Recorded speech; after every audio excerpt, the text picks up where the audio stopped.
এবং তোমাদের যা কিছু আছে তাই নিয়ে প্রস্তুত থাকো। মনে রাখবা, রক্ত যখন দিয়েছি, রক্ত আরো দেব। এদেশের মানুষকে মুক্ত করে ছাড়বো ইনশাআল্লাহ। এবারে সংগ্রাম আমাদের মুক্তির সংগ্রাম, এবারে সংগ্রাম স্বাধীনতার সংগ্রাম।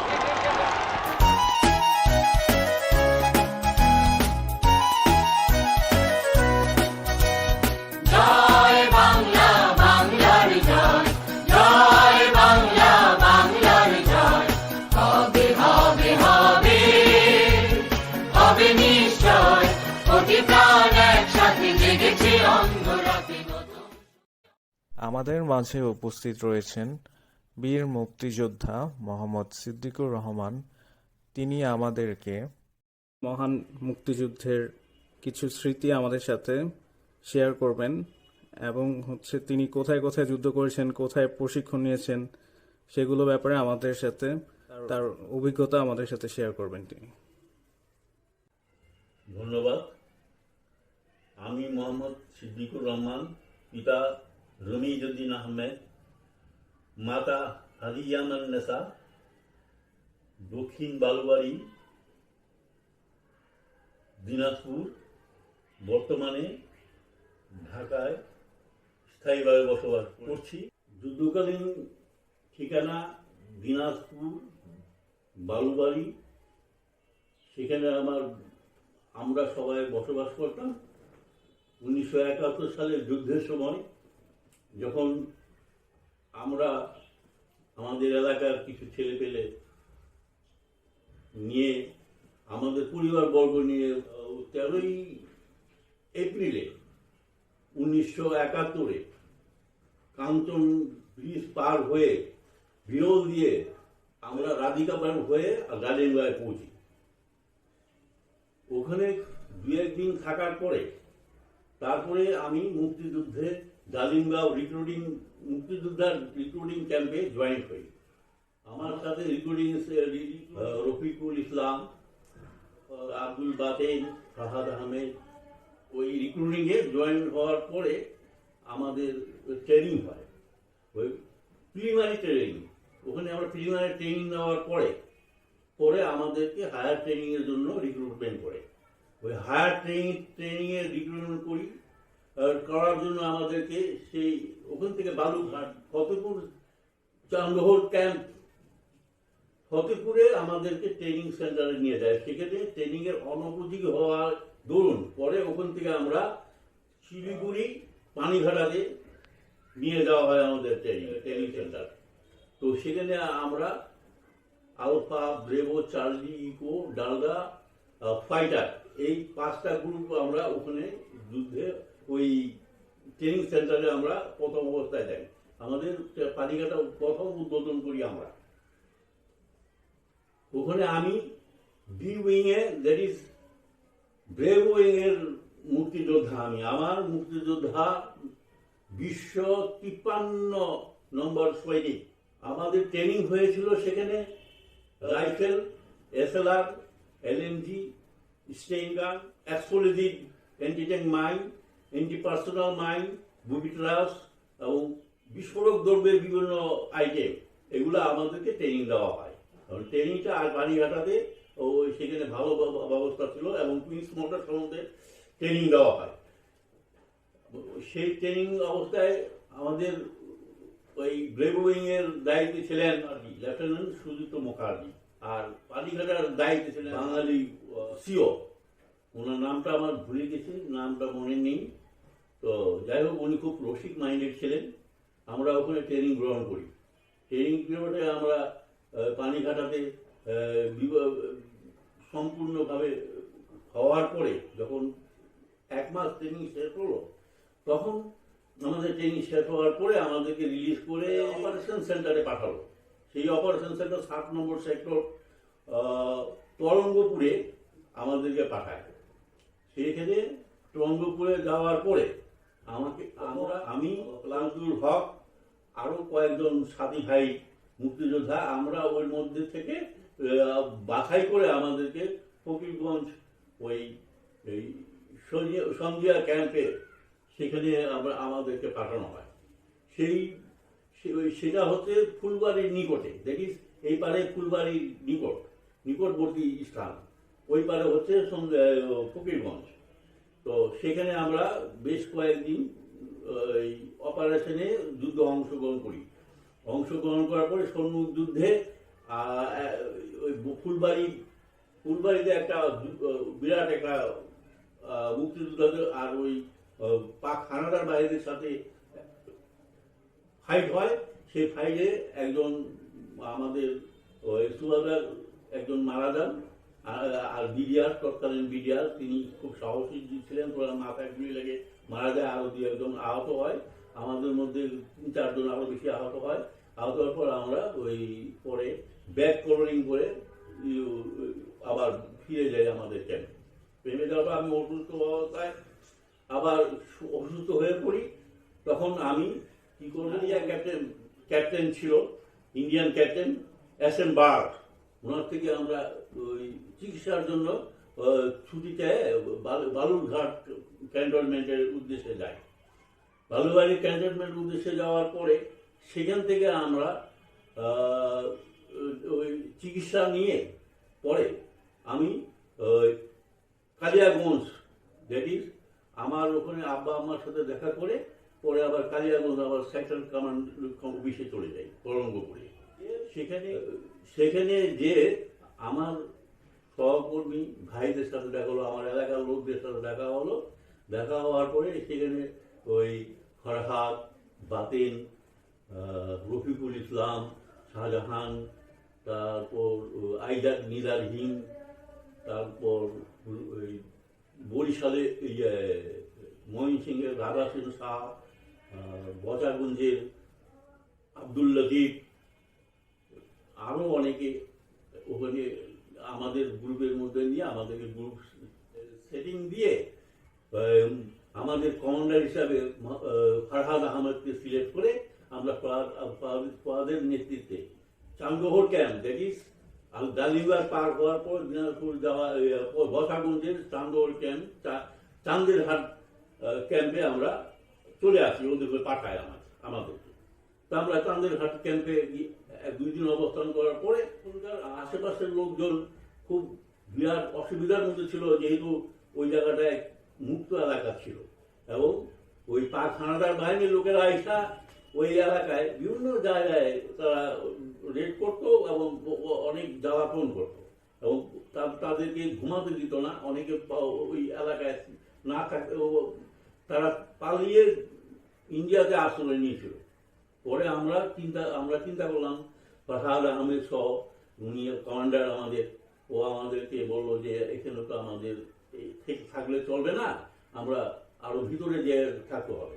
তখন নায়ক সুবাদার ছিলেন মুয়াজ্জিম হোসেন নামে, উনি খুব ভালো বর্ডারের চার্জে ছিলেন। তখন ওনাদেরকে বললো আমরা সামনে যাব, গ্রুপ ওয়াইজ আমরা ওদিকে করবো, শেল্টার দিব, যাতে বাইরের থেকে ওই পার থেকে পাকসালারা যাতে ভিতরে না ঢুকতে পারে। আর সেই জন্য উনি যখন ফাহাদ এই কথা বললো, আমাদের কমান্ডার সাহেব যখন বললো, তখন ওই মুয়াজ্জিম নায়ক সুবাদার ওনার কথা খুব সুন্দর কথা বলেছে, তাই ওনার কথা করে আমরা তখন ওই শিরোল, জগন্নাথপুর বিভিন্ন এলাকায় মহল্লায় আমরা সেখানে অবস্থান নিলাম। ওখানে আমরা যাওয়ার পরে ওই শিরোলবাসী, জগন্নাথপুরের লোকজন খুব আমাদেরকে দেখে, আমাদেরকে পেয়ে মানে যারপর নেই, তারা খুব খুশি হয়ে গেছে। আমরা জগন্নাথপুরে একটা বাড়িতে অবস্থান নিলাম। আরো কিছু মুক্তিযোদ্ধা শিরোল আরো অন্য জায়গায় গ্রুপ ওয়াইজ, আমাদের গ্রুপ নম্বর ছিল 74 নম্বর গ্রুপ। এই গ্রুপে আমরা প্রায় 13 জন ছিলাম। 13 জনের মধ্যে ফাহাদ ছিল কমান্ডার। তো আমরা প্রতিদিন আমরা সামনে টাঙ্গন নদী ছিল, জগন্নাথপুরের পরে টাঙ্গন নদী, ওই নদীর ওপারে যায় কি করতাম, আমাদেরকে নিয়ে যেত এলাকারই লোক, তারা আমাদেরকে, আমরা রাস্তাঘাট চিনতাম না, তারা রাস্তাঘাট চিনাই দিত, আর এমবুশ পেতে রাখতাম। যখনই এমবুশে আওয়াজ হতো হয়তো তারা টের পেতাম যে আমরা মুক্তিযোদ্ধারা এখানে অবস্থান নিচ্ছি, তখন তারা আর এই পারে আর আসতে পারতো না। আমরা খুব কড়া ডিফেন্স নিয়ে বিভিন্ন জায়গায় আমরা ঘিরে চতুর্দিক দিয়ে আমরা পজিশন নিয়ে থাকতাম। তো প্রতিদিনই আমরা সেখানে পজিশন নিয়ে থাকতাম। আর মাঝে মাঝে রেডিও আমাদের একটা ছিল, এই রেডিওতে থাকতো, ওই রেডিওতে ওই যুদ্ধের গানগুলো যখন শুনতাম তখন আরো আপ্লাবিত হয়ে যেতাম, মনে হতো যেন তখন রক্ত আমাদের টকবক করতো, মনে হচ্ছে যেন এখনই পাক সেনাদেরকে যেখানে পাবো সেখানেই তছনছ করে দিই, এই মনোভাব ছিল আমাদের।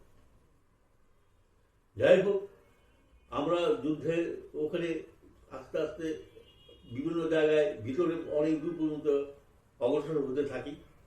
এর মধ্যে মেহেরপুর নামে একটি জায়গা আছে বিরলের পরে, সেখানে একটা সম্মুখ যুদ্ধ হচ্ছিল। এই সম্মুখ যুদ্ধে আমরা অংশগ্রহণ করি।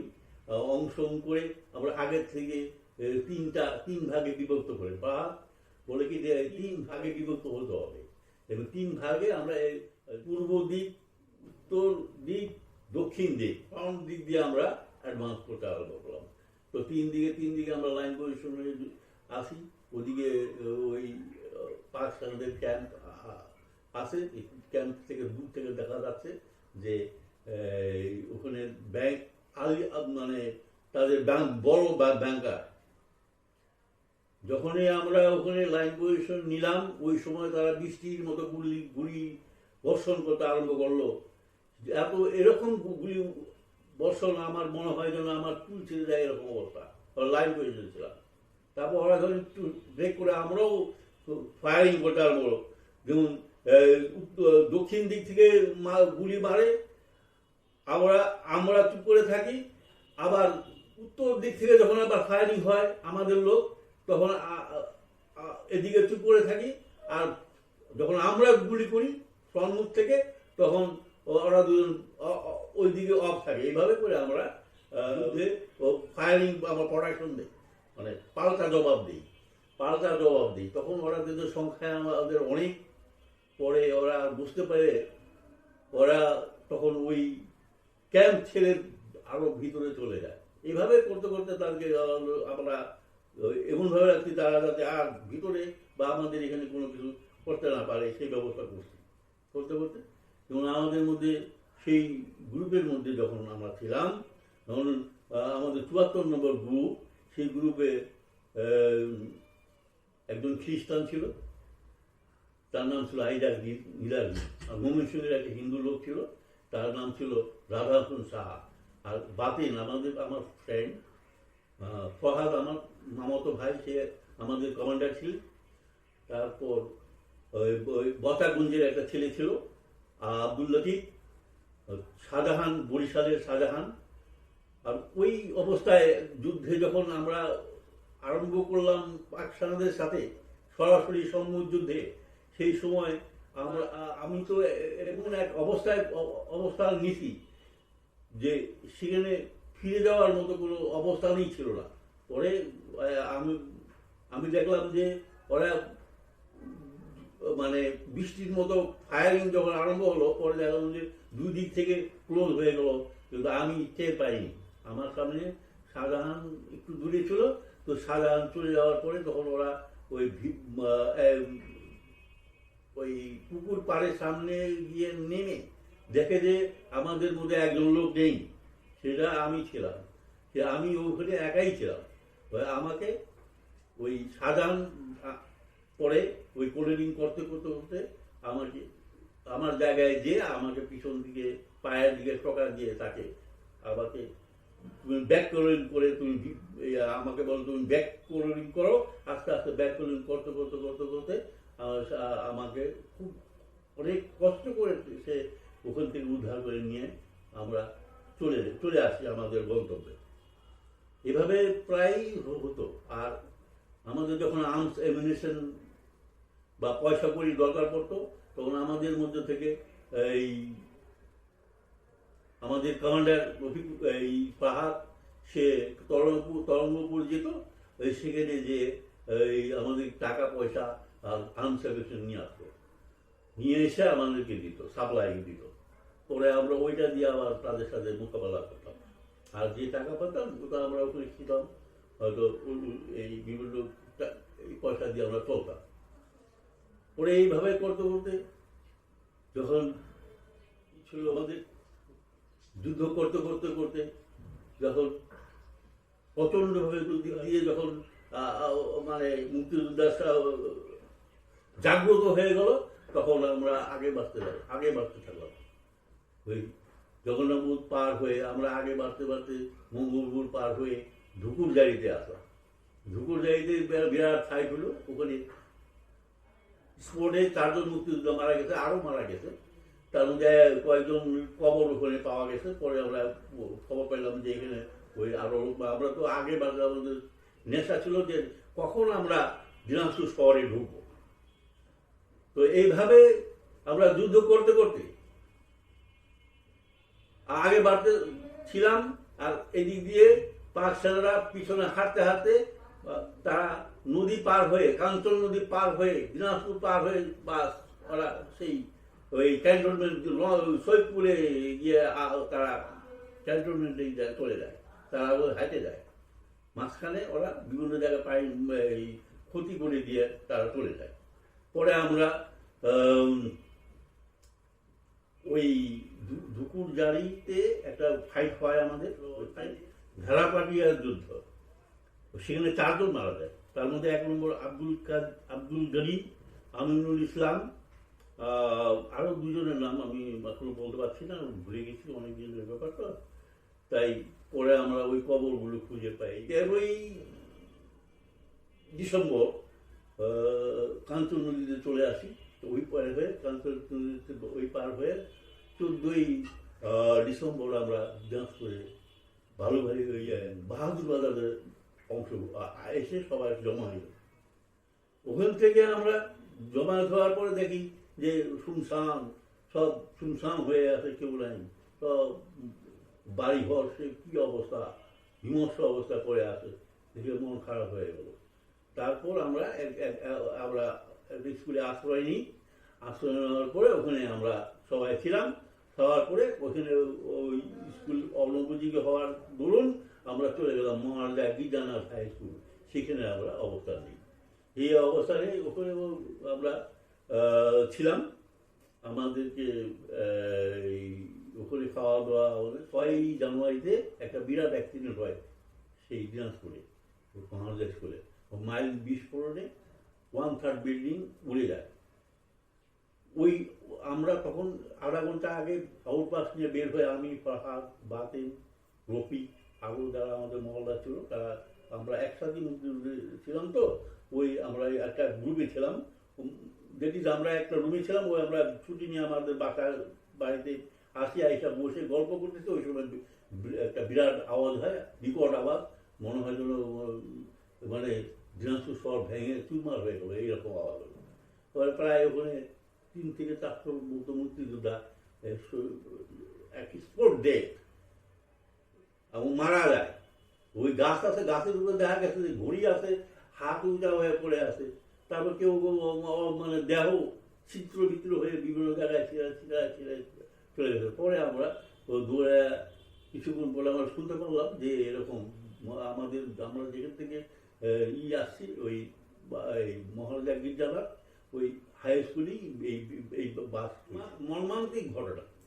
এই ঘটনা কি বলবো যে ওই অবস্থায় কিছু ওই যেভাবে যে লাভ করে আছে সবাই ওগুলা উঠায়, তারপরে চেহেল গাড়ি মাজারে তাদের সমাহিত করা হয়, মানে বিকৃত দেহ। তো এই আমরা আমাদের মুক্তিযুদ্ধে। আপনার 16ই ডিসেম্বর যখন জানতে পারলেন যে পাকিস্তান বাহিনীরা যখন রেসকোর্স ময়দানে আত্মসমর্পণ করেন, তখন আপনারা কিভাবে খবর পেলেন, আর আপনাদের তখন দিনাজপুরে কি অবস্থা ছিল আপনাদের জানার পরে? আমরা তো আমরা 16ই ডিসেম্বরে যখন দেশ স্বাধীন, আমরা 14ই ডিসেম্বরে দিনাজপুরেই স্বাধীন করেছি। তখন আমাদের উল্লাস দিনাজপুর তখন এই কথা শুনে আরও হয়ে গেল, আনন্দ ফুর্তি পেলাম। আনন্দ ফুর্তি পেয়ে আমরা ওই মহালদা বিদ্যানাথ হাই স্কুলে ছিলাম, ওই হাই স্কুলে আমরা আনন্দ ফুর্তি করতেছিলাম এই কথা শুনে। হ্যাঁ, তারপরে তো দিনাজপুরের এই কোথায় কোথায় মাইন্ড এগুলা বিভিন্ন জায়গাতে কামদেমেশে রিকভারি করার জন্য বিভিন্ন টিম তৈরি করে বিভিন্ন এলাকায় ওই ওই ওই মাইন্ডগুলো মহালদা স্কুলের মাঠে তারা জমা রাখে। তাহলে আপনার মূল্যবান সময় দেওয়ার জন্য, এমন বক্তব্যের জন্য অনেক ধন্যবাদ।